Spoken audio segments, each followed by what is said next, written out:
السلام علیکم ورحمۃ اللہ وبرکاتہ۔ عزیز ناظرین، محفل تذکیر میں ایک بار پھر آپ سب لوگوں کا استقبال ہے۔ آج جس سورے کی تفسیر بیان کرنے کے لیے ہم لوگ یہاں جمع ہوئے ہیں، الحمدللہ وہ ایک ایسی سورہ ہے جو اکثر پریشان حال انسانوں کی پریشانی کی وجہ بھی بتاتی ہے، اور اللہ تعالیٰ کی طرف سے اس پریشانی کا جو ڈیوائن حل ہے، جو ڈیوائن سولوشن ہے، اس کا بھی تذکرہ کرتے ہیں، اور وہ ہے سورہ التکاثر۔ جیسے کہ پچھلے 3 نشستوں میں ہم نے 3 سوروں کی تفسیر آپ لوگوں کے سامنے بیان کی، اور ہم نے یہ بھی کہا کہ یہ 4 سوروں کا ایک گروپ ہے جس میں اللہ تعالیٰ نے قیامت کا اثبات، آخرت کی جواب دہی، قیامت کے مختلف مراحل کا ذکر کیا ہے۔ وہیں الٹرنیٹ سورے میں اللہ تعالیٰ نے انسانوں کی ناشکری، پھر انسانوں کا حد سے زیادہ دنیا سے لگاؤ، اس کی طرف ہماری توجہ، انسانوں کی توجہ مبذول کرائی۔ تو ہم نے پہلے سورہ زلزال دیکھا جس میں اللہ تعالیٰ نے قیامت کے زلزلے کا ذکر کیا، اور پھر انسانوں کو اس بات کی آگاہی بھی دی کہ تمام اعمال ان کے سامنے ان کو دکھائے جائیں گے، اور انسانوں کی غفلت کا پردہ چاک کرنے کی کوشش کی گئی تھی۔ اس کے فوری بعد جو ہے سورہ عادیات میں دیکھیے کہ انسان کا ناشکرہ ہونا، اور پھر دوبارہ جو ہے آخرت کی جواب دہی، اور کس طریقے سے اللہ تعالیٰ کہتا ہے کہ حصل ما فی الصدور، اس کے سینوں میں جو کچھ ہے وہ حاصل کیا جائے گا اور ان کے سامنے رکھا جائے گا۔ پھر پچھلی نشست میں ہم نے سورہ القاریہ پڑھی، جو واپس میں جو ہے قرآن مجید میں اللہ تعالیٰ نے قیامت کے مختلف مراحل کا تذکرہ کیا ہے اور تصویر کشی کی ہے۔ اس میں سے یہ ایک مرحلہ تھا جو زلزال کے بعد میں واقع ہونے والا ہے، اس لیے منطقی ربط اسی طریقے سے رکھا گیا۔ اور اس کے بعد جو ہے آج سورہ تکاثر ہے، اس میں واپس غفلت میں پڑی ہوئی انسانیت کو جگانے کی کوشش کی جا رہی ہے، اور وہیں جو ہے اس غفلت کی وجہ، یعنی روٹ کاز کیا ہے، اس کا انالیسس ہے، اور کس طریقے سے جو ہے اس غفلت کا پردہ چاک کیا جا سکتا ہے۔ اللہ تعالیٰ نے جو ہے بہت ہی مؤثر انداز میں یہ نصیحت جو ہے انسانوں کو دی ہے۔ انشاءاللہ تعالیٰ ہم جیسے جیسے سورے میں آگے پڑھیں گے اس میں جو نکات ہیں، تفسیری نکات آپ لوگوں کے سامنے رکھیں گے۔ فیصل بھائی، آپ کچھ مزید اس کے بارے میں کچھ کہنا چاہیں گے؟ محترم ناظرین، السلام علیکم ورحمۃ اللہ وبرکاتہ۔ رب اشرح لی صدری ویسر لی امری واحلل عقدۃ من لسانی یفقہوا قولی۔ سورہ تکاثر اپنے مضمون کے اعتبار سے گویا کہ ببانگ دہل اس بات کا اعلان کر رہی ہے کہ وقوع قیامہ اپنے آپ میں ایک شدنی شے ہے، اس کے پیش آنے میں کوئی شبہ، کوئی شک ہی نہیں، اور یہ وہ دن ہوگا جبکہ بندہ آدم سے اللہ تعالی اپنی ان بیش از بیش نعمتوں کے بارے میں پوچھے گا جو اللہ تعالیٰ نے اس دنیا کے اندر میں اسے عنایت کی ہیں۔ اس کا مضمون جیسا کہ آخری سپارے کی صورتوں کا خاصہ ہے، نہایت ہی چونکا دینے والا ہے۔ انداز کلام اس طرح سے ہے کہ آدمی اپنی جگہ حل کر کے رہ جائے۔ سورہ اس طرح کی ہے کہ وہ انسان کو جھنجھوڑ کر رکھ دیتی ہے، اور جب ہم اس سورہ کی آیت با آیت تشریح کی طرف چلیں گے تب یہ بات اور بھی کھل کر کے سامنے آئے گی انشاءاللہ۔ میں سمجھتا ہوں یہ مختصر سا تعارف سورہ پر جانے سے پہلے کافی ہے، لیکن تھوڑا سا پس منظر بھی اگر ناظرین کے سامنے آ جائے تو بہتر رہے گا۔ اہل عرب کی ایک طرح کی پاس ٹائم بول لیجئے یا قومی تفاخر کے طور پر وہ اپنے زندوں اور مردوں کے حالات زندگی بڑے فخر کے ساتھ میں بیان کرتے تھے۔ مختلف قبائل اپنے بڑوں کی باتیں دوسروں پر فخر جتلانے کے لیے بیان کرتے تھے، اور ہوتا تو یہ تھا کہ جب زندوں کی بڑائیوں کا تذکرہ ختم ہو جاتا تو قبرستان جا کر کے اپنے مردوں کی بڑائیوں کا تذکرہ شروع کر دیتے۔ یہ باہمی تفاخر اس وقت میں پایا جاتا تھا، اور یہی باہمی تفاخر مختلف صورتیں مختلف ادوار کے اندر میں اختیار کر گیا ہے۔ باہمی تفاخر کی مختلف مثالیں آج بھی دیکھنے میں آتی ہے۔ دولت بہرحال اپنے آپ میں اور دنیاوی ثروت اگر کہا جائے تو زیادہ موضوع ہوگا، یہ لوگوں کے درمیان میں، ملکوں کے درمیان میں، اقوام کے درمیان میں آج بھی باہمی تفاخر کی ایک بنیادی وجہ اور ایک بنیادی سبب بنا ہوا ہے۔ یہ بات کو ذہن میں رکھیں، وہ کثرت جس کا اظہار افراد، قومیں، ملک ایک دوسرے پر تفاخر کرنے کے لیے کرتے ہیں، اس کثرت کے بارے میں اللہ تعالیٰ نے سورہ کے اندر میں کیا کچھ بیان فرمایا ہے۔ تو بات واضح ہو جائے گی، اور ہم اپنا اس حیات کے اندر میں، اس دنیا کے اندر میں اپنے مقام کا صحیح تعین کر پائیں انشاءاللہ۔ تو ہم سورہ کی طرف بڑھیں انشاءاللہ۔ ہم لوگ تلاوت اس لیے بھی کہ آیات ہم لوگوں کے سامنے رہے، عربی متن بھی ہم لوگوں کے سامنے رہے، اور پھر ہم تشریح کی طرف جب بڑھیں گے تو انشاءاللہ العزیز آیات کو سمجھنے میں آسانی رہے گی۔ اعوذ باللہ من الشیطان الرجیم، بسم اللہ الرحمن الرحیم، الہاکم التکاثر حتی زرتم المقابر، کلا سوف تعلمون ثم كلا سوف تعلمون كلا لو تعلمون علم اليقين لترون الجحيم ثم لترونها عين اليقين ثم لتسألن يومئذ عن النعيم۔ صدق اللہ العظیم۔ ترجمہ ایک مرتبہ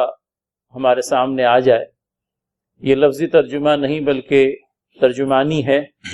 مودودی صاحب کی تفہیم القرآن سے۔ بسم اللہ الرحمن الرحیم۔ تم لوگوں کو زیادہ سے زیادہ اور ایک دوسرے سے بڑھ کر دنیا حاصل کرنے کی دھن نے غفلت میں ڈال رکھا ہے، یہاں تک کہ اسی فکر میں تم لب غور تک پہنچ جاتے ہو۔ ہرگز نہیں، ان قریب تم کو معلوم ہو جائے گا۔ پھر سن لو کہ ہرگز نہیں، ان قریب تم کو معلوم ہو جائے گا۔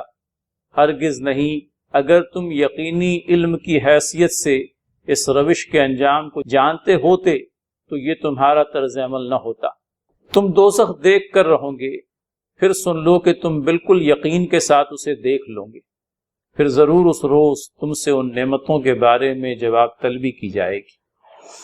صدق اللہ العظیم۔ جی، تو الحمدللہ دراصل میں مولانا مودودی نے جو ترجمہ اختیار کیا ہے، جی، آپ نے صحیح طور پر فرمایا کہ وہ ترجمانی ہے، جی، کیونکہ اس میں بعض جملے ایسے ہیں جو مفسرین نے محذوف مانے ہیں، صحیح، تو ان محذوف جملوں کو بھی مولانا نے جو ہے اپنے ترجمانی میں شامل کر لیا ہے تاکہ لوگوں کے سامنے اس متن کا صحیح ترجمہ اور صحیح سمجھ میں لوگوں کے آئے۔ تو الحمدللہ ہم جو ہے پہلی آیت جو الہاکم التکاثر کے بارے میں جب غور کرتے ہیں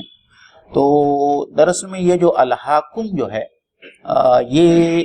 لہو سے بنا ہے، اور عربی زبان میں لہو کہتے ہیں کھیل کو، اور اسی سے وہ غفلت کے معنی میں لیا جانے لگا، اور پھر جو ہے اسی سے وہ الہا جو ہے اس کا پاسٹ ٹینس جو ہے یا ماضی کا جو صیغہ ہے جس کو جو ہے مخاطب کے لیے استعمال کیا گیا کہ تمہیں غفلت میں ڈال دیا ہے. تو لہو جیسا ہم جانتے ہیں کہ لہو و لعب جو ہے جی عربی زبان میں ایسی شے جو آدمی کو غفلت میں مبتلا کر، اور خاص طور پر اس سے یہ معنی بھی مراد لیا ہے کہ ایسی کوئی ایکٹیویٹی جو انسان کو اپنے فرائض سے غافل کر دے یا کرنے کے کام سے غافل کر دے، اس کا شمار جو ہے لہو و لعب میں ہوتا ہے. تو اسی لیے یہاں جو اللہ تعالیٰ کہہ رہا ہے کہ الہاکم التکاثر، کہ تکاثر نے تمہیں غفلت میں ڈال دیا. یہ میں سمجھتا ہوں لفظی ترجمہ جو ہے، تکاثر نے تمہیں غفلت میں ڈال دیا ہے. جی غفلت میں ڈال دیا ہے، یہ بات تو سمجھ میں آ رہی ہے جس قدر تشریح ہوئی اس تشریح کی روشنی میں. البتہ ہم تکاثر پر آ جائیں کہ تکاثر نے تمہیں غفلت میں ڈال دیا ہے. قرآن کریم نے اس سلسلے میں کوئی وضاحت نہیں فرمائی کہ تکاثر کس بات کا، یا کثرت کس بات کی، یا بہتات کس بات کی. تو لیکن ظاہر سی بات ہے آگے کی آیات کو اگر ہم پڑھیں تو پھر یہ کثرت، یہ بہتات، یہ تکاثر کس بات کا ہے، یہ روز روشن کی طرح عیاں ہو جاتا ہے. اور شروعات میں تعارفی گفتگو کے دوران میں نے یہ بات کہی تھی کہ انسانوں کا جہاں تک تعلق ہے مختلف ادوار کے اندر میں کبھی ایک شے کی کثرت اور بہتات، کبھی دوسرے شے کی کثرت و بہتات، کبھی تیسری شے کی کثرت و بہتات اس کو غفلت میں مبتلا کرنے کا سبب بنی رہی ہے. جی اب ہم نے شروعات میں قبائل عرب کے سلسلے کی جو بات کہی، باہمی تفاخر کے لیے بنیاد یہ ہوا کرتی تھی کہ ہمارے ہاں یہ گزرے ہیں اور یہ گزرے ہیں، اور زندوں کا جب تذکرہ ختم ہوتا تو مردوں کا تذکرہ شروع ہو جاتا. تو یہ باہمی تفاخر کی بنیاد وہاں پر تھی. اب ادوار گزرتے گئے ہیں، اس کے بعد میں ہم ایک ایسے دور میں آ گئے ہیں جہاں پر باہمی تفاخر کی بنیاد جو ہے اب دنیا اور دنیا سے متعلق اشیاء، مال و دولت، حب و جاہ، شان و شوکت اور یہ ساری سبھی چیز. اور اب تو ایسا ہوا ہے کہ دنیا کے دولت مندوں کی فہرست بننے لگی ہے، اور دوڑ اس بات کی لگی ہوئی ہے کہ اس فہرست کے اندر میں سر فہرست کون ہوتا ہے. تو آج کے دور میں تقاصر جو ہے اس بات کا بھی ہے، بلکہ اگر اس فہرست کے ضمن میں بات کہی جائے تو تقاصر اس بنا پر کثرت اور بہتات دولت کی، کہ میرے پاس میں کتنی معلومات ہے، میری کتنی کمپنیاں ہیں، میری کتنی انڈسٹریز ہے، اور پھر اس کو لے کر کے لوگوں کے اندر میں یوں کہہ لیجئے ایک طرح کی مقابلہ آرائی اور مسابقت دیکھنے میں آتی. جی فیصل بھائی، تکاثر میں جو ہے مفسرین نے 3 گوشوں کی طرف اشارہ کیا. ایک تو تکاثر بذات خود جو ہے کسی چیز کی کثرت، اور ایسی کثرت جس کی وجہ سے وہ دوسروں کے سامنے فخر کر سکے اور جتلا سکے کہ اس کے پاس میں اتنا سب کثرت سے مال و دولت ہے، یا اس کا منصب بڑا ہوا ہے، یا شہرت بڑی ہوئی ہے. تو یہ تینوں چیزوں کو ملا کر جو ہے وہ تکاثر کے اندر وہ ان بلٹ یہ 3 معنی اس کے اندر موجود ہیں. ایک تو یہ ہے مال و دولت ہے، معیار زندگی آج ہو گیا ہے کہ ہر پل جو ہے ہر انسان یہ چاہتا ہے کہ اس کا معیار زندگی دوسروں سے جو ہے وہ بلندتر سے بلندتر ہوتا جائے. پھر شہرت ہے، پھر اقتدار ہے، طاقت ہے، منصب ہے، جاہ ہے. معین بھائی اگر اس طرح سے دیکھیں تو مختلف میدان سے متعلق جو افراد ہیں ان کے درمیان میں، اب مثال کے طور پر اگر کوئی سیاستداں ہے تو وہ سیاسی طور پر طاقتور ہونا چاہتا ہے. صحیح. اور سیاسی قوت جو ہے وہاں پر سیاسی قوت کی کثرت وہ اپنے اندر میں پیدا کرنا چاہتا ہے. صحیح. کہ کس طرح سے وہ ملکی سیاست پر، ریاستی سیاست پر اثر انداز ہو سکتا ہے. تو لیڈران کا معاملہ اس طرح سے ہے. جہاں تک بزنس مین کا معاملہ ہے تو وہ تو خیر سے دولت ہی ان کی یہاں پر معیار ہے، لہٰذا وہ چاہتے ہیں کہ معیار ان کا بلند سے یوں کہہ لیجئے کہ ان کے پاس دولت کے انبار جو موجود ہیں اس میں اور کتنا اضافہ ہو سکتا ہے وہ کرتے رہیں. اور پھر اس کے بعد میں شہرت ایک بنیاد بنی ہوئی ہے، اور یہ شہرت ہمارے کرکٹرز کے اندر میں بھی ہے، شہرت ہمارے فلمی اداکاروں کے اندر میں بھی ہے، اور وہاں شہرت کے ساتھ میں تو دولت ہوتی ہی ہے، لہذا شہرت بھی بہرحال اپنے آپ میں باہمی تفاخر کا ایک معیار اور ایک بنیاد اور ایک وجہ بنی. آپ مجھے معاف کریں تو میں بتا دوں کہ آج جو ہے T V channel T R P کی بنیاد پر ایک دوسرے پر جو ہے سبقت لے جانے کی کوشش کرتے ہیں اور اس کے لیے باقاعدہ جو ہے ٹی آر پی کا مینیپولیشن ہو رہا ہے. تو یہ بذات خود اسی کی طرف اشارہ ہے. اور اللہ تعالیٰ نے اس لیے تکاثر کو جو ہے ایک دم بہت ہی مطلب اللہ تعالیٰ نے اس کی کوئی ایک محدود معنی جو ہے یا متعین نہیں کی ہے، ایک ایسا لفظ استعمال کیا ہے جو ان تمام چیزوں کے اوپر جو ہے چسپا ہو جاتا ہے اور اس کا اطلاق جو ہے ان تمام چیزوں پر ہو جاتا ہے، تمام چیزوں پر بھی اور تمام ادوار پر بھی. مطلب کون و زمان اور مکان سے قید سے آزاد ہے یہ تکاثر، اور جن کو مخاطب کیا گیا ہے اس میں ہر فرد شامل ہے. مطلب جس وقت قرآن نازل ہوا وہ بھی مخاطبین تھے اور قیامت تک جتنے لوگ آئیں گے وہ الحاکم میں جو ہے وہ شامل رہیں گے. تو یہاں کسی ایک خاص فرد یا کسی ایک خاص جماعت یا کسی ایک خاص ملک سے اللہ تعالیٰ مخاطب نہیں ہے. اللہ تعالیٰ تمام افراد سے، تمام جماعتوں سے، ایون تمام ملکوں سے اللہ تعالیٰ مخاطب ہے. اور ہم آج دیکھ رہے ہیں کہ ہر ملک اپنی خوشحالی کے لیے، اپنا جی ڈی پی بڑھانے کے لیے کیسے چھوٹے چھوٹے ملکوں کو جو ہے وہ ان کا استحصال کرتا ہے، ان کے قدرتی وسائل اور جو یہ ہوتے ہیں اس کے اوپر قبضہ کرنے کے لیے، قدرتی وسائل بھی، ہیومن ریسورسز پر بھی جو ہے اس کو حاصل کرنے کی کوشش کرتا ہے اور وہاں اپنی کالونیز بناتا ہے. اور یہ سب جو ہے ہماری آنکھوں نے دیکھا اور سنا. تو افراد بھی تکاثر کا شکار ہیں، قومیں بھی تفاخر کا شکار ہیں، اور اوطان اور ممالک بھی جو ہیں وہ تکاثر کا شکار ہیں. اللہ تعالیٰ نے ایک ایسی بیماری کی نشاندہی کر دی جو انسانوں اور انسانوں کے گروہوں کے اندر میں یکساں طور پر پائی جاتی ہے. الہاکم التکاثر، تمہیں کثرت میں غفلت میں مبتلا کر رکھا ہے. اب وہ غفلت کیسے طاری ہو رہی ہے، اور تکاثر کے نتیجے میں جو غفلت طاری ہوتی ہے وہ انسان کو کہاں تک پہنچا دیتی ہے. لہذا اس کے بعد کی جو آیت ہے، الہاکم التکاثر حتی زرتم المقابر، یعنی حتی زرتم المقابر کا یہ آیت لا کر اللہ تعالیٰ نے کہا ہے کہ تکاثر کی کوئی انتہا نہیں ہے. یہ موت کے ساتھ میں ہی، یہ تکاثر کی جو خواہش ہے یہ موت کے ساتھ میں ہی ختم ہوتی ہے. وہ حدیث یاد آتی ہے اللہ کے رسول صلی اللہ علیہ وسلم کی جو بڑی پیاری، آپ سنائیے. جی حدیث نبی محترم صلی اللہ علیہ وسلم نے فرمایا، کہنے کے لیے بہت کچھ ہے میرے بھائی عزیزی ناظرین، کبھی خود کے بارے میں بھی سوچتا ہوں، کبھی آپ لوگوں کے بارے میں بھی اور دنیا والوں کے بارے میں بھی سوچتا ہوں کہ نبی محترم صلی اللہ علیہ وسلم نے ہمارے لیے ایک آئینہ نہیں کئی آئینے فراہم کیے. کسی ایک آئینے میں بھی اپنی تصویر دیکھ لیں تو اللہ تعالیٰ کے فضل سے ہماری اصلاح کے لیے صرف ایک ہی آئینہ کافی ہوگا. بندے آدم کے پاس میں سونے سے بھری ہوئی اگر ایک وادی ہو تو وہ دوسری کی خواہش کرتا ہے، اور اگر اسے دوسری بھی دی جائے تو وہ تیسری کی خواہش کرتا ہے. بندے آدم کا پیٹ تو قبر کی مٹی ہی بھرتی ہے. حتی زرتم المقابر. دیکھیے یہ پورا کے پورا آپ صلی اللہ علیہ وسلم کی جو حدیث ہے دراصل میں اس کی تشریح ہے. حتی زرتم المقابر، یہاں تک کہ تم اپنی قبروں میں جا پہنچتے. اور وہی بات بیان ہوئی ہے کہ یہاں پر آپ نے سونے اور چاندی کے انبار لگا دیے. دنیا سے جب آپ رخصت ہوئے تو سکندر جس طرح سے خالی ہاتھوں گیا تھا، یہاں کے تمام تر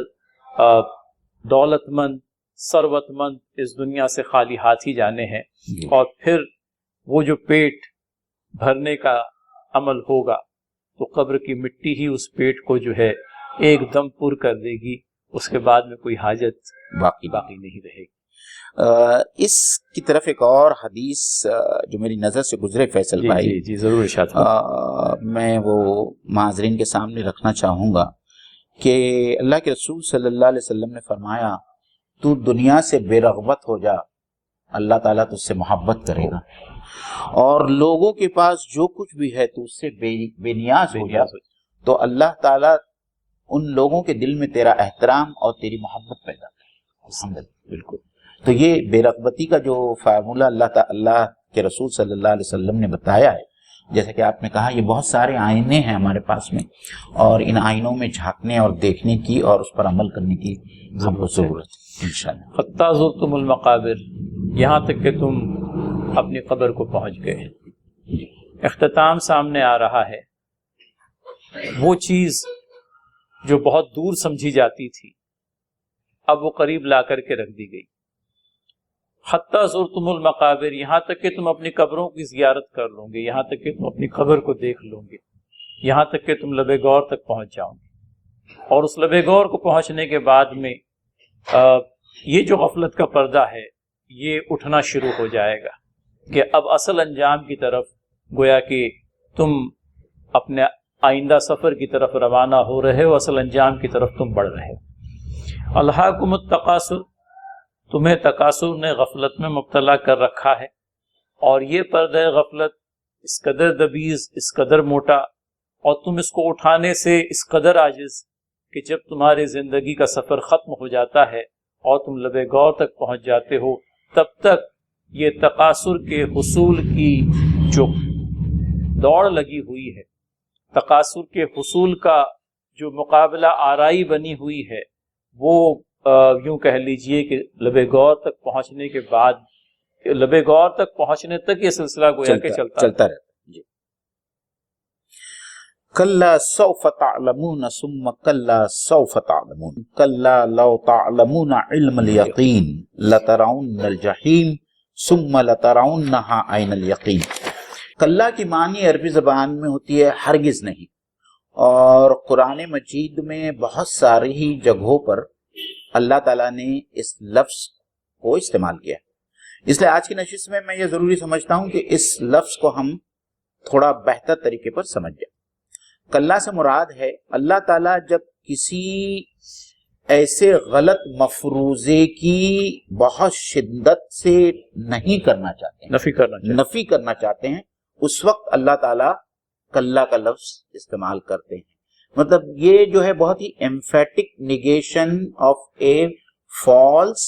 کنسپٹ آف دا ایڈریسی، جو مخاطبین کے نزدیک ایک بہت ہی غلط تصور ہوتا ہے، اللہ تعالیٰ اس کی بڑی ہی شدت سے نفی کرنے کے لیے کلا کا لفظ استعمال کرتے ہیں. تو اس کے آگے کچھ چیز ہوتی ہے جو محذوف ہوتی ہے، جس کو سمجھنا ہوتا ہے. تو اللہ تعالیٰ کہتے ہیں کہ ہرگز نہیں، کلا ہرگز نہیں، یعنی تم اگر سمجھتے ہو کہ قیامت نہیں آنے والی ہے، اور تم یہ سمجھتے ہو کہ جہنم کا کوئی وجود نہیں ہے، یا تم یہ سمجھتے ہو کہ تمہارے اعمال کی اور نعمتوں کی جواب دہی نہیں ہوگی، تو تم یہ بہت ہی غلط سمجھتے ہو. ہرگز نہیں، بلکہ ایسا ہونے والا ہے. اور کیا ہونے والا ہے وہ اللہ تعالیٰ یہاں آگے کہہ رہے ہیں سوف تعلمون. دیکھیں قرآن مجید میں سوف تعلمون معنی بہت جلد تم لوگ جان لو گے. جیسا کہ ہم جانتے ہیں عربی زبان میں مضارع اور ماضی یہی دو صیغے ہیں. تو مضارع کا صیغہ حال کے لیے بھی استعمال کیا جاتا ہے اور مستقبل کے لیے بھی استعمال کیا جاتا ہے. لیکن جب س آتا ہے، لفظ س آتا ہے یا سوفا آتا ہے، تو اس سے جو ہے پھر وہ محدود ہو کر صرف مضارع کے لیے استعمال کیا جاتا ہے، یا اس کی معنی جو ہے فیوچر ٹینس میں لی جاتی ہے. تو اس کا ترجمہ اسی لیے عام طور پر مترجمین نے یہ کیا ہے کہ تم بہت جلد، تم بہت عنقریب جان جاؤ گے. ثم کلا سوف تعلمون، اور اللہ تعالیٰ اسی چیز کو ایک بار دوبارہ دہرا رہے ہیں یاد دہانی کے لیے کہ پھر ہرگز نہیں، تم بہت جلد عنقریب اس چیز کو جان جاؤ گے. اور کیا چیز کو جان جاؤ گے؟ اللہ تعالیٰ نے جس چیز کی نفی فرمائی کہ اگر تم یہ سمجھتے ہو کہ یہ سب چیزیں نہیں ہونے والی ہے، تو اللہ تعالیٰ تمہارے اس غلط کنسپٹ کے یا جو غلط مفروضے ہیں اور تصورات ہیں ان کی اللہ تعالیٰ نفی کر رہے ہیں. یہاں جس بات کی نفی ہو رہی ہے یہ کہ تکاثر کو انسان نے کامیابی کی ضمانت سمجھ لیا ہے. جی، وہ یہ سمجھتا ہے کہ مال و جاہ کی بہتات، عزت و شہرت کا حصول، جی، اسی طرح سے اقتدار کا حصول، یہ ساری چیزیں گویا اس کے نزدیک کامیابی کی شاہ کلید ہیں. جی، اور یہ ساری چیزیں دنیا سے متعلق، دنیاوی حب و جاہ، دنیاوی مال و دولت، دنیاوی اقتدار، دنیاوی شہرت و نمود، جی، یہ وہ ساری چیز دنیا سے متعلق چیزوں کو، اس کی بہتات کو، ان کی کثرت کو اس نے کامیابی کی ضمانت، کامیابی کی شاہ کلید سمجھ لیا ہے. جی. اللہ تعالیٰ اس بات کی نفی فرماتا ہے ایک بار، دو بار. اس وقت ہم دوسرے پر ہیں. جی. ثم کلا سوف تعلمون، پھر سن لو، تم عنقریب جان جاؤ گے. جی. اور پھر اس کے بعد میں تیسری بات آ رہی، اور وہاں پر بھی جو ہے جو بات آ رہی ہے سامنے وہ اس طرح سے کہ کلا لو تعلمون علم الیقین، کہ اگر تم جانتے جس طریقے سے انسان یقینی علم کے ذریعے جانتا ہے، تو یہاں دراصل نا فیصل بھائی واپس جو ہے اسی بات کو جو محذوف کلمہ مولانا نے اپنے ترجمانی میں پیش کیا ہے کہ اگر تمہیں دوزخ کے ہونے پر اور جواب دہی کے ہونے پر ایسا یقین ہوتا جیسا یقین یا حق الیقین کے وجہ سے ہوتا ہے تو تم اس روش کو اختیار نہیں کرتے۔ تقاصر کی بات کو ذہن میں ہم رکھیں، تقاصر والی روش پر اللہ تعالیٰ گرفت فرماتا ہے، اور یہاں یہ بات آئی ہے کہ اگر تم یقینی علم کی روشنی میں اس بات کو جان لیتے، یہ بات تم پر واضح ہو جاتی، اس بات کو تم جان لیتے، تو پھر تمہاری وہ روش نہیں ہوتی جو اوپر بیان ہوئی ہے۔ جی بالکل۔ علم یقین آیت قرآنی کے اندر میں جو لفظ آیا ہے، جو اصطلاح آئی ہے، قَلَّا لَوْ تَعْلَمُونَ عِلْمَ الْيَقِينِ، ایک ایسا علم جس کے ذریعے سے ہمیں کسی بات کا یقین ہو جائے۔ اب اس ضمن میں وضاحت کچھ اس طرح سے، کیونکہ علم یقین یہاں پر آیا ہے اور اس کے بعد میں عین الیقین اور پھر حق الیقین بھی، تو میرے خیال سے آپ وہ تینوں کی مثالیں اگر آپ دیں تو میرے خیال سے ناظرین کے سمجھ میں بات اچھی طرح۔ میرے کام کو آپ نے مشکل بنا دیا۔ سب سے پہلے ہم علم یقین کی بات کو سے یہ جو ٹرمینالوجی آئی ہے، ایک ایسا علم، ایک ایسا یقین جو علم کے نتیجے میں حاصل ہوا ہے۔ دیکھیے اس زمن میں آسان سی مثال جو بیان ہوتی ہے وہ یہ کہ آدمی کہیں دھواں دیکھتا ہے اور دھواں دیکھنے کے بعد میں وہ گویا کہ اس نتیجے پر پہنچتا ہے یا یہ نتیجہ اخذ کر رہا ہے کہ چونکہ دھواں دکھائی دے رہا ہے لہٰذا قریب قریب میں کہیں آگ بھی ہو۔ دنیا کے اندر میں مختلف مخلوقات ہیں، تو ان مخلوقات کو دیکھ کر کے وہ یہ نظریہ قائم کرتا ہے، یہ نتیجہ اخذ کرتا ہے کہ ان مخلوقات کا کوئی خالق بھی ہو۔ تو کہنے کا منشا یہ کہ قرائن کی بنا پر، دلائل کی بنا پر، شواہد کی بنا پر جو چیزیں، جو نتائج اخذ کیے جاتے ہیں، یہ وہ یقین ہے جو علم کے نتیجے میں ہم کو حاصل ہوتا ہے۔ تو یہاں پر جو بات بیان کی جا رہی ہے وہ دنیا کے اندر میں موجود قرائن، دلائل، شواہد، دنیا کے اندر میں گزرے ہوئے واقعات، آفاق اور انفس کے اندر میں جو بھی شواہد موجود ہیں وہ سب اس علم کی روشنی میں آدمی اگر چاہے تو اس کو یہ ایقان، اس کو یہ یقین حاصل ہو سکتا ہے یقینی طور پر کہ جو روش اس نے اختیار کر رکھی ہے اس دنیا کے اندر میں، یہ روش در حقیقت اس کے لیے کامیابی کی ضمانت نہیں ہو سکتی۔ تو مضمون کو سمجھیں اچھی طریقے سے، کیونکہ 3 مرتبہ 3 آیات کے اندر میں یہ مضمون آ رہا ہے۔ معین بھائی نے یہ بات کہی تھی کہ اللہ تعالیٰ اگر کسی بات کی شدت کے ساتھ میں نفی کرنا چاہتا ہے تو وہ اپنے کلام کے اندر میں لفظ کلا لاتا ہے۔ یہاں لفظ کلا پہلی بار آیا، پھر ثم کا اضافہ کر کے دوسری بار کلا کو لایا گیا، اور اب تیسری مرتبہ اللہ تعالیٰ نے یہ بات بیان فرمائی ہے کہ کلا لو تعلمون علم الیقین۔ لہٰذا ہم دیکھتے ہیں کہ کلا جو ہے وہ آیت نمبر 3 میں، 4 میں اور 5 نمبر کی آیت میں بھی لفظ کلا آیا ہے، اور ہرگز نہیں اس کا مفہوم، اس کا ترجمہ جو ہے وہ ادا کیا گیا ہے۔ اب یہاں پر اضافی طور پر یہ بھی بات کہی گئی ہے کہ اگر تمہیں یقین، علم کے نتیجے میں یقین حاصل ہو جاتا تو تم بھی اس بات کے قائل ہو جاتے کہ جس تقاصر کو تم نے کامیابی کی ضمانت سمجھ رکھا ہے، در حقیقت وہ کامیابی کی ضمانت نہیں ہے۔ اب معین بھائی نے میرے کام کو مشکل بنانے کے لیے 2 اور باتوں کا یوں کہہ لیجئے کہ خلاصہ کرنے کے لیے کہا تھا۔ اب ایک چیز تو یہ ہو گئی کہ ہم نے دھواں دیکھا اور دھواں دیکھنے پر یہ قیاس کر لیا کہ کہیں آگ بھی موجود ہے۔ جو دوسری اصطلاح آتی ہے اس دوسری اصطلاح کا بیان اس طرح سے کہ عین الیقین، عین الیقین کوئی ایسی چیز جس کو آپ اپنی سر کی آنکھوں سے دیکھ رہے ہیں، اور سر کی آنکھوں سے دیکھی ہوئی چیز پر انسان یقین رکھتا ہے، تو یہ یقین جو آپ کو حاصل ہوا وہ علم کی بنا پر نہیں ہوا ہے، بلکہ یہ یقین جو آپ کو حاصل ہوا یہ آپ کی آنکھوں سے آپ نے کسی چیز کو دیکھا، اور دیکھنے کے بعد میں ظاہر سی بات ہے کہ آدمی جس چیز کو دیکھتا ہے اس پر وہ یقین کر لیتا ہے، ذاتی شہادت ہے، اس کی اپنی سر کی آنکھوں کا مشاہدہ ہے، اور اس بات پر وہ چونکہ اس نے دیکھنے کا عمل مکمل کیا، اس نے اسے دیکھ لیا، دیکھ کر اس بات کا یقین کیا کہ واقعتاً یہ چیز اپنی جگہ پر موجود ہے۔ اب پہلی بات میں علم یقین والا جو معاملہ تھا وہاں پر آگ دیکھی نہیں گئی تھی، وہاں دھواں دیکھا گیا تھا اور یہ قیاس کیا گیا تھا کہ آگ موجود ہے، لیکن آگ کو دیکھا نہیں تھا اس نے۔ اب عین الیقین اس وقت جب کہ اس نے باقاعدہ آگ کو دیکھ لیا تو گویا کہ اس کا یقین ہو گیا اس بات پر کہ واقعتاً آگ موجود ہے۔ اب یہاں ہمارے پاس میں جو غیب کی باتیں ہیں ان کا آج تک ہم نے مشاہدہ نہیں کیا ہے، لہذا عین الیقین والی بات جو ہے وہ اس دنیا کے اندر میں ہمارے لیے ممکن ہی نہیں، کیونکہ جو باتیں پردہ غیب کے اندر میں ہیں جب تک کہ اللہ تعالیٰ اس پردہ غیب کو اٹھا نہیں لے گا ہمیں نہ جنت دکھائی دے گی، نہ دوزخ دکھائی دے گی، اور نہ وہ تمام تر چیزیں جو غیب کے پردے کے اندر میں پوشیدہ ہے۔ تو یہ تو چیز ہوئی عین الیقین، اور پھر آخری چیز جو آتی ہے وہ حق الیقین والی بات۔ حق الیقین ایک ایسی چیز جو حواس، مطلب یہ ہے کہ ہم جن چیزوں سے محسوس کرتے ہیں، آنکھیں دیکھتی ہے، کان سنتے ہیں،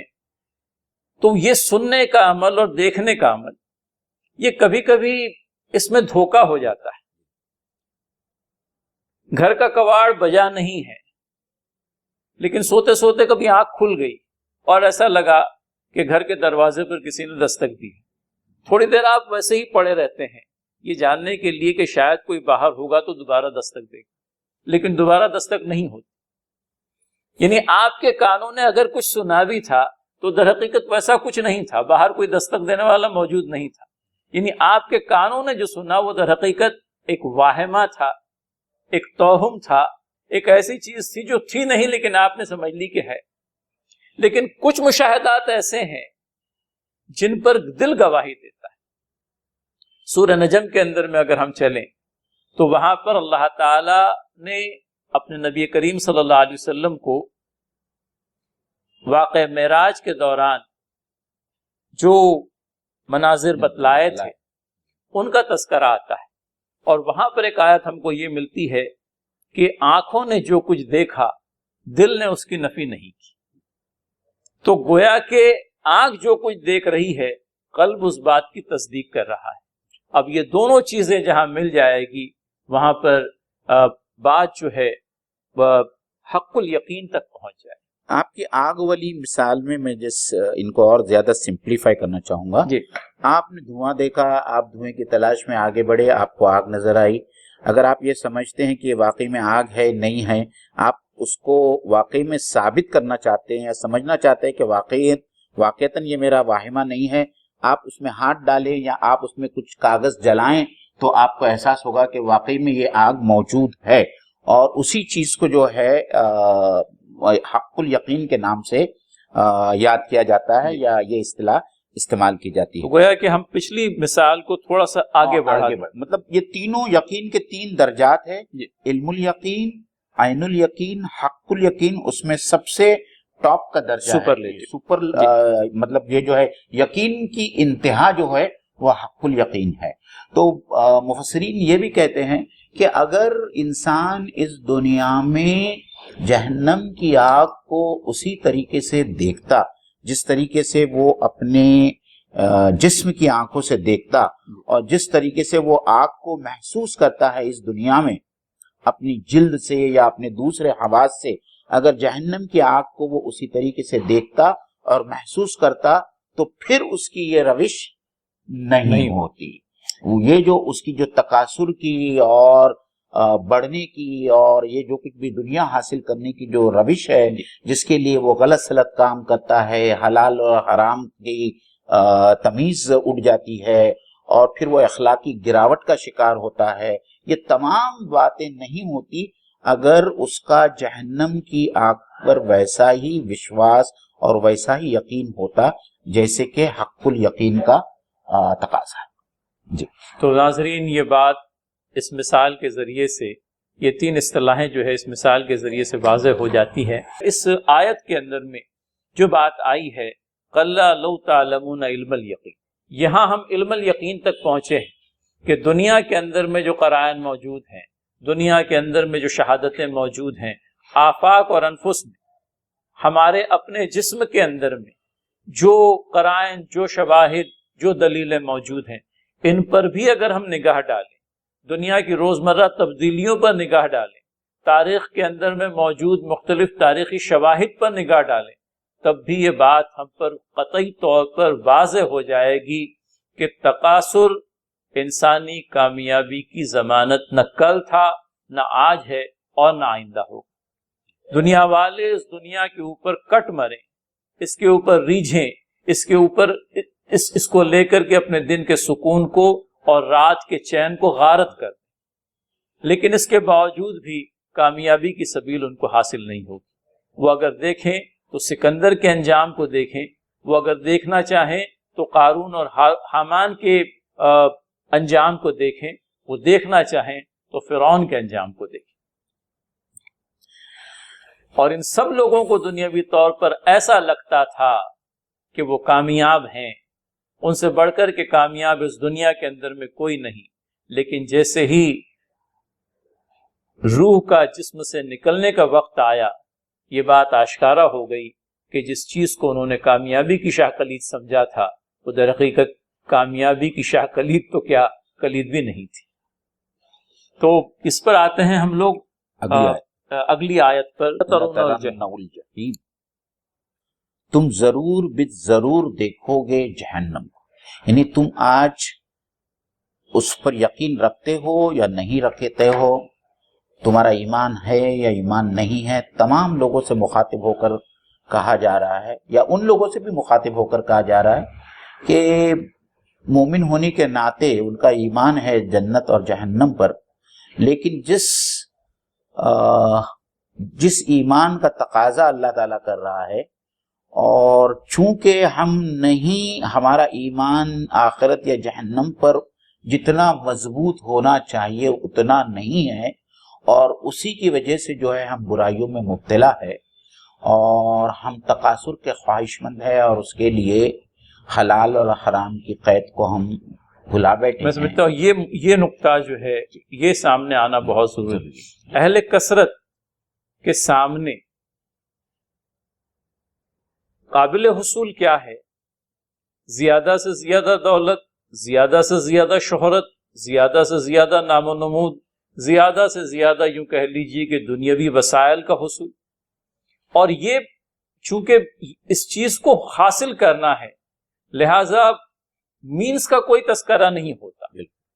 انسانی استحصال کر کے بھی اگر سمجھ لیجئے ہمارے دولت کے انبار خوب اونچے ہو سکتے ہیں تو ہم انسانوں کا استحصال کریں گے، تو کثرت جہاں کہیں پر انسانی استحصال کے ذریعے سے ہوگی، لوٹ کھسوٹ کے ذریعے سے ہوگی، جائز اور ناجائز کی تمیز کے بغیر ہوگی، حلال و حرام کی قیود کو چھوڑ کر کے ہوگی، تو ایسے تقاصر والے یہ اہل کثرت لَتَرَوْنَ الْجَحِيمَ، تم جہنم کو دیکھ کر کے رہو گے، کیونکہ یہ جو تم نے روش اختیار کر رکھی ہے، اس روش کا منطقی نتیجہ وہ جہنم ہی ہے۔ تو لہٰذا اگر ہم لَتَرَوْنَ الْجَحِيمَ والی آیت کو پچھلی آیت کے ضمن میں اگر دیکھیں تو میں سمجھتا ہوں کہ اس طرح کی چیز ہم لوگوں کو ایک دوسرے سے جڑی ہوئی، یا یہ آیت اور پچھلی آیت کے درمیان میں جو لاک ہے، جو انٹر لاک ہے، وہ ہم کو نظر آئے۔ مفسرین نے یہی کہا ہے کہ اگر یہ لوگ جہنم کی آگ کو اسی طریقے سے دیکھتے جس طریقے سے دوسری آگ کو یا دوسری چیزوں کو وہ اس وقت دیکھ رہے ہیں، تو وہ اس قسم کے کام نہیں کرتے یا اس روش سے باز آتے ہیں۔ اور اس کے بعد میں اللہ تعالیٰ واپس ان کو یاد دلائے، ثم لترونہا، تم ضرور ضرور اس کو دیکھو گے، یعنی جہنم کی طرف اشارہ ہو رہا ہے، جہنم کو دیکھو گے، عین الیقین، تم اس کو اپنی یقین کی آنکھوں سے دیکھو، جس کی مثال آپ نے بہت پیاری مثال دی کہ اللہ تعالیٰ بار بار کہہ رہا ہے کہ تم جہنم کو مانو یا مت مانو، لیکن تم اپنی آنکھوں سے جو ہے جہنم کو ایک روز دیکھ کے رہو گے، اور اللہ تعالیٰ صرف ان کو یہی خبردار کرتا ہے کہ اگر آج تمہارا ایمان اتنا مضبوط ہو جائے کہ تم اس جہنم کی آگ کو سمجھو، اس کی تپش کو سمجھو اور سوچو کہ اس میں کیا کچھ ہونے والا ہے، تو یقین ہے اور بالکل یقین ہے کہ انسان ایسی روش سے باز آ جائے اور اللہ تعالیٰ کی نافرمانی کرنا بند کر دے۔ اور اس کے بعد میں جو ہے اللہ تعالیٰ آخری بات جو ہے اس سورے میں جو کہہ رہا ہے ثم، اور پھر بعد میں، مطلب یہ ہے کہ جب آخرت واقع ہوگی تو تم سے ضرور بالضرور پوچھا جائے گا، یومئذ، اس دن جس دن آخرت کا عدالت لگے گی آخرت کی، عن النعیم، وہ تمام نعمتیں جو اللہ تعالیٰ نے ہم کو اس دنیا میں دی ہے، ان نعمتوں کے بارے میں تم سے پوچھ گچھ ہوگی۔ اللہ تعالیٰ تم سے پوچھے گا، تمہارا حساب لے گا، اور پھر جو ہے بچنے کی کوئی امید نہیں ہے جن کا حساب کتاب لیا جائے گا۔ ہم نے بار بار اس کا ذکر قرآن ہماری پچھلی نشستوں میں بھی کیا ہے کہ اللہ کے رسول صلی اللہ علیہ وسلم خود جو ہے آسان حساب کی دعائیں مانگا کرتے تھے، اور یہ بھی کہا اللہ کے رسول صلی اللہ علیہ وسلم نے کہ جس شخص کا بھی حساب لیا گیا وہ تو ہلاک ہو جائے گا۔ تو آسان حساب یہ ہے، حضرت عائشہ نے جب پوچھا رضی اللہ تعالیٰ عنہ تو اللہ کے رسول نے یہی کہا آسان حساب یہ ہے کہ اس سے حساب نہیں لیا جائے۔ بلکہ الفاظ اس طرح سے ملتے ہیں کہ ایک مثال سمجھ میں آتی ہے معین بھائی، چونکہ بچوں کے پیپرز چیک کرتا رہا ہوں، لائن بائی لائن اگر چیک ہوگا پیپر تو اس کے فیل ہونے کا امکان بہت زیادہ ہے، کیونکہ معلوم ہے کیا لکھا ہوا ہے۔ تو کبھی کبھی ایسے بھی ہوتا ہے کہ سرسری گزر جاؤ۔ ایک ساتھی کو ایگزامنر تھے، ایک بچے کو 43 کے قریب یا 42 کے قریب مارکس ملے، جبکہ ملنے چاہیے تھے 45۔ اب چونکہ وہ چیف ایگزامنر تھے، وہ میرے پاس آئے اور کہنے لگے اس کے 3 مارکس دیکھو، کہیں سے کوئی گنجائش نکل رہی ہوگی تو اس کو دے دو، اگلے سال اس کا پرچہ چیک کرنے کی تکلیف ہم لوگوں کو گوارا کرنی نہیں پڑے گی۔ اللہ تعالیٰ آپ یوں کہہ لیجئے کہ رحمان بھی ہے اور رحیم بھی ہے، اور یہ بات آتی ہے کہ نام اعمال پر ایک نگاہ ڈالی جائے اور اس سے صرف نظر کیا جائے، کیونکہ کہا تھا اللہ کے نبی صلی اللہ علیہ وسلم جس کا حساب ہوا وہ ہلاک۔ لہذا نبی صلی اللہ علیہ وسلم سے جب ام المومنین نے یہ پوچھا رضی اللہ تعالی عنہا کہ آسان حساب سے کیا مراد ہے، تو نام اعمال پہ نظر کر دی جائے اور صرف نظر کر دیا جائے، دیکھ کر کے اندیکھا کیا جائے۔ تو یہ صورتحال اللہ تعالی حساب نہ لے اور لے تو آسان حساب لے، تو یہ بات سمجھ میں آتی ہے۔ البتہ یہاں پر کچھ احادیث کے ذریعے سے معین بھائی ہم لوگ یہ جو نعیم والی بات ہے کہ اس روز اللہ تعالی تم سے ان نعمتوں کے بارے میں سوال کرے گا جو اس دنیا کے اندر میں اس نے تمہیں عطا کی تھی، اور اس ضمن میں وہ بہت ہی معروف اور مشہور حدیث ہے کہ بندے مومن کے قدم اللہ تعالیٰ کے حضور سے اس وقت تک نہیں ہٹیں گے جب تک کہ وہ 5 باتوں کا جواب نہ دے دیں۔ اس میں سب سے پہلی چیز جو ہے عمر آتی ہے۔ اللہ تعالیٰ نے جو عمر عنایت کی ہے یہ اللہ تعالیٰ کی طرف سے ایک بہت بڑی نعمت ہے، اور جس کو جتنی زیادہ طویل عمر حاصل ہوئی، یوں کہہ لیجئے کہ اگر اس نے اپنی عمر اللہ تعالیٰ کی رضا جوئی کی خاطر صرف کی، تو جس کو کم عمر حاصل ہوئی ہے اور گو کہ اس نے بھی اپنی عمر اللہ تعالیٰ کی رضا جوئی کے لیے کھپائی ہے، لیکن بہرحال دونوں اپنے انجام کے اعتبار سے مختلف ہو جاتے ہیں۔ اس ضمن میں وہ حدیث کو یاد کر لیں جو ایک قبیلے کے 2 افراد ایک ہی وقت میں ایمان لائے، اور اس کے بعد میں ایک شخص کا انتقال پہلے ہوا اور دوسرے شخص کا انتقال 1 سال بعد ہوا، حالانکہ 1 سال پہلے جس شخص کا انتقال ہوا تھا وہ اللہ تعالیٰ کی راہ میں اس نے جہاد بھی کیا تھا اور شہادت کا درجہ بھی پایا تھا۔ البتہ مہلت عمل چونکہ 1 سال مزید حاصل ہوئی اس دوسرے شخص کو، لہٰذا جنت میں پہلے وہ داخل ہوتا ہے، اور حالانکہ جہاد کے شرف سے یہ شخص ہمکنار ہوا تھا جو 1 سال پہلے انتقال کر چکا، لہٰذا اس کا نمبر بعد میں آتا ہے۔ عمر اللہ تعالیٰ کی طرف سے ایک نعمت ہے، وقت جو ہم کو حاصل ہے، اور اس کے لیے اللہ تعالیٰ پوچھے گا اور بجا طور پر پوچھے گا کہ تم نے اپنی عمر کہاں کھپائی۔ اور عمر میں خاص طور پر جو دوسرا سوال ہے کہ ہم نے ہمارے جوانی کا دور کیسے بتایا، یہ زندگی کا وہ وقت جو کہ آدمی کی امنگیں، بھرپور کام کرنے کی صلاحیتوں کا، تڑپ، صلاحیتیں اور قوتیں بام عروج پر ہوتی جی۔ ہے، اور اللہ تعالیٰ شباب کو پسند فرماتا ہے، شباب کی عبادت کو پسند فرماتا ہے، جی۔ اور ظاہر سی بات ہے کہ ایام شباب کے بارے میں سوال کرے گا۔ ناظرین میں اگر ہمارے نوجوان سن رہے ہوں تو اس بات کو ذہن میں رکھیں، آپ کی جوانی کی ساعتیں ابھی تک آپ کے پاس موجود ہیں، آپ ان کو کیسے صرف کر رہے ہیں، اس بات کی طرف توجہ رہے۔ تو دوسرا سوال وہ شباب سے متعلق، اور تیسرا مال کہاں سے کمایا اور کہاں پر خرچ کیا۔ تو خرچ کرنے کے سلسلے میں بھی اور اقتصاب حاصل کرنے کے سلسلے میں بھی، دونوں سلسلے میں سوال ہونا ہے۔ تو یہ چیز پھر ایک مرتبہ ہم لوگوں کو چونکا دینے والی کہ محض اچھے کاموں پر خرچ کر دینا ہی مقصود نہیں ہے، اچھے ذرائع سے آمدنی کا حصول کرنا، آمدنی حاصل کرنا، یہ بھی ضروری ہے، کیونکہ اللہ تعالیٰ نہ صرف یہ پوچھے گا کہ مال کہاں خرچ کیا، اللہ تعالیٰ یہ بھی پوچھے گا کہ مال کہاں سے حاصل کیا، تو کیسے حاصل کیا اور کہاں پر خرچ کر۔ تو یہ چیز فیصل بھائی ایک چھوٹا سا ٹکڑا میں اس میں دوسرے حدیث کا ملا دیتا ہوں تاکہ لوگوں کو اور زیادہ وضاحت ہو جائے۔ حضرت سعد بن وقاص رضی اللہ تعالیٰ عنہ کے سوال کے جواب میں اللہ کے رسول صلی اللہ علیہ وسلم نے حضرت سعد سے یہ کہا تھا کہ اے سعد، اگر ایک نوالا بھی حرام کا تیرے پیٹ میں پہنچ جائے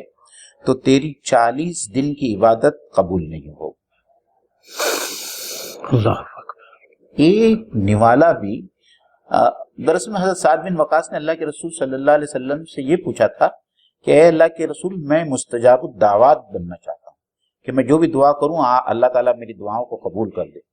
تو اس کو سب سے پہلی تنبیہ جو اللہ کے رسول صلی اللہ علیہ وسلم نے اپنے صحابی جو بہت ہی قریبی صحابی تھے ان سے یہ کہا کہ اے سعد، تم اس بات کی کوشش کرو کہ تمہارے جسم میں ایک لقمہ بھی حرام کا داخل نہ ہونے پائے، کیونکہ ایسا شخص جس کے پیٹ میں ایک لقمہ حرام کا جاتا ہے، اللہ تعالیٰ کے نزدیک 40 دن تک اس کی کوئی عبادت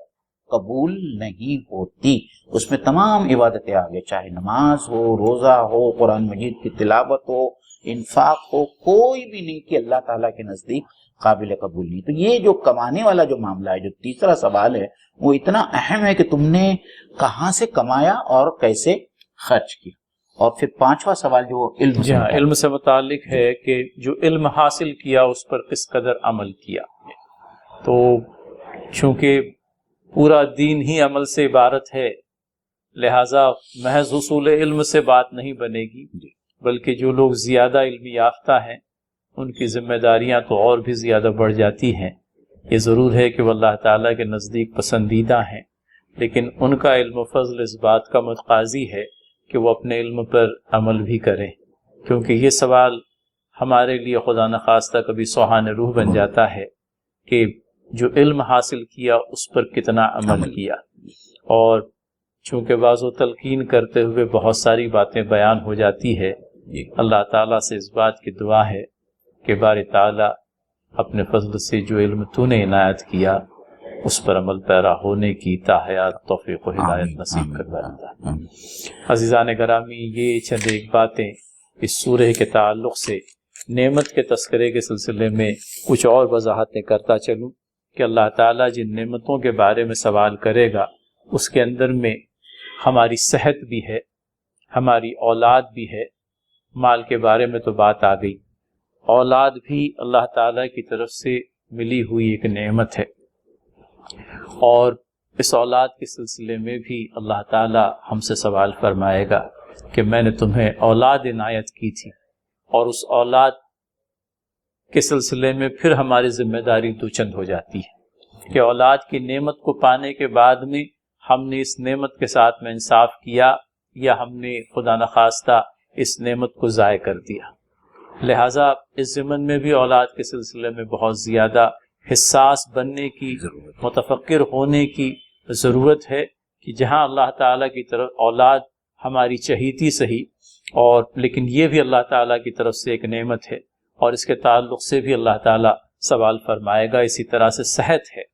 بہت سارے بیچارے ایسے بھی جو بیمار ہیں، ذہنی طور پر یا جسمانی طور پر معذور ہیں، اور ان کے مقابلے میں اللہ تعالیٰ نے ہمیں صحت و تندرستی دی ہے۔ تو اس صحت مند جسم کا استعمال ہم کیسے کرتے ہیں؟ اللہ تعالیٰ کی رضا جوئی کے لیے کرتے ہیں یا خدا نخواستہ اس کی ناراضگی اور اس کے غیظ و غضب کو مول لینے کے لیے کرتے ہیں؟ نبی محترم صلی اللہ علیہ وسلم کی ایک اور حدیث کے ساتھ میں یہ نعمتوں کے سلسلے کی جو تشریح ہے اس کو تکمیل تک پہنچانے کی کوشش کریں گے۔ وقت وہ تھا اور جب اس طرح کے واقعات کہنے کا، پڑھنے کا اور سننے کا موقع ہوتا ہے، ایک رقت سی طاری ہو جاتی ہے۔ جبکہ ایک وقت تھا جبکہ کھانے پینے کی چیزیں بہت تھوڑی تھی، نبی محترم صلی اللہ علیہ وسلم خود بھی بھوکے، اور خلفائے راشدین میں سے پہلے دو جو اس وقت خلیفہ نہیں تھے، حضرت عمر اور حضرت ابوبکر صدیق رضی اللہ تعالیٰ عنہ، یہ دونوں بھی بھوکے، اور گھر میں کھانے کے لیے کچھ نہیں۔ ہماری طرح راشن بھر کر کے تو رکھتے نہیں تھے، وہ نہیں اس بات کے قائل تھے۔ تو تینوں بیچارے بھوک سے یوں کہہ لیجئے کہ بے قرار باہر نکلے، ایک انصاری صحابی کے گھر پر پہنچے، اور انصاری صاحب، بہرحال حدیث کے اندر میں اور بھی تفصیلات ہیں، صرف یہ کہ انصاری صحابی نے ان کی تواضع کا سامان کیا، کھجوریں بھی پیش کیے، اور جو دیگر تواضع کا سامان ہو سکتا تھا وہ بھی ہوا۔ حدیث میں وہ آتا ہے جب کہ وہ ایک بکری بھی ذبح کر کے لایا، اس کے گوشت کو بھون کر کے آپ کی ضیافت میں پیش کیا۔ اب یہ سب چیزیں اللہ تعالیٰ کے فضل سے جب سامنے آتی ہے تو نبی محترم صلی اللہ علیہ وسلم حضرت عمر رضی اللہ تعالیٰ عنہ سے مخاطب کر کے کہتے ہیں، ثم لتسألن یومئذ عن النعیم، یہ وہ نعمتیں بھی ہیں، یہ بھی وہ نعمتیں ہیں جن سے اللہ تعالیٰ تم سے سوال فرمائے۔ تو جو کچھ مل رہا ہے دسترخوان پر، ناک منہ چڑھا کر کے نہ کھائیں، اللہ تعالیٰ کا شکر ادا کریں کہ کئی ایک ایسے دسترخوان ہیں جن کے اوپر سوکھی روٹی اور پانی کے علاوہ کچھ نہیں ہے۔ آپ کو اللہ تعالیٰ نے اپنی بھرپور نعمتیں دی ہے، ان سے متمتع ہوں، لیکن اس بات کا دھیان رکھیں کہ ان کے بارے میں ثم لتسألن یومئذ عن النعیم، اس دن اللہ تعالیٰ استفسار کرے گا، سوال کرے گا۔ محدثین نے اس حدیث میں ایک بڑا اچھا نقطہ یہ بھی لایا ہے کہ یہ تو اس وقت کی ان کی ضرورت تھی، اور یہ ضرورت فطری ضرورت تھی۔ تو جب فطری ضرورت میں اللہ تعالیٰ محاسبہ کرے گا اور نعمتوں کے، تو جو یہ ہے ایکسٹراویگنس ہے، جو اسراف ہے، جو فضول ہے، جو انسان اپنی زندگی پر کرتا ہے، تو اس کا کیا حال ہے؟ صحیح۔ تو اس طرف میرے خیال سے لوگوں کا زیادہ دھیان دینے کی بہت ضرورت ہے کہ جب اللہ تعالیٰ جو ضرورت، فطری ضرورت کو پورا کرنے کے لیے جو نعمتیں دیتا ہے، اس کا بھی اگر اللہ تعالیٰ حساب کتاب کرنے والا ہے، تو جو تلذذات ہے اور جو تکلفات ہیں اور جو ایکسٹراویگنس ہے جس کے اوپر ہم اللہ تعالیٰ کی دی ہوئی نعمتوں کو جو ہے ضائع کرتے ہیں اسراف اور فضول خرچی کے ذریعے، تو ہم اور آپ کیسے جواب دے پائیں گے اس کا؟ تو ہم کو اس حدیث کی روشنی میں بہت ہی زیادہ جو ہے ہوشمند محتاط ہونے کی ضرورت ہے، اور اللہ تعالیٰ سے ہم دعا بھی کریں کہ یہ سب چیزیں اللہ تعالیٰ کی ہدایت اور اس کی توفیق کے بغیر ممکن نہیں ہے۔ عزیز ناظرین، اس آخری حدیث کے بعد میں ہم لوگ آج کی اس تذکیر کی محفل کو ختم کرتے ہیں، اس یاد دہانی کے ساتھ میں کہ اگلی جمعرات کو انشاءاللہ تعالیٰ 9:30 بجے آپ دوبارہ جمعیں، اور ہمارے چینل کو سبسکرائب کریں اور دوسرے لوگوں تک بھی اس کو پروموٹ کرنے کی کوشش کریں۔ آخر الدعوانا ان الحمدللہ رب العالمین۔ السلام علیکم ورحمۃ اللہ وبرکاتہ۔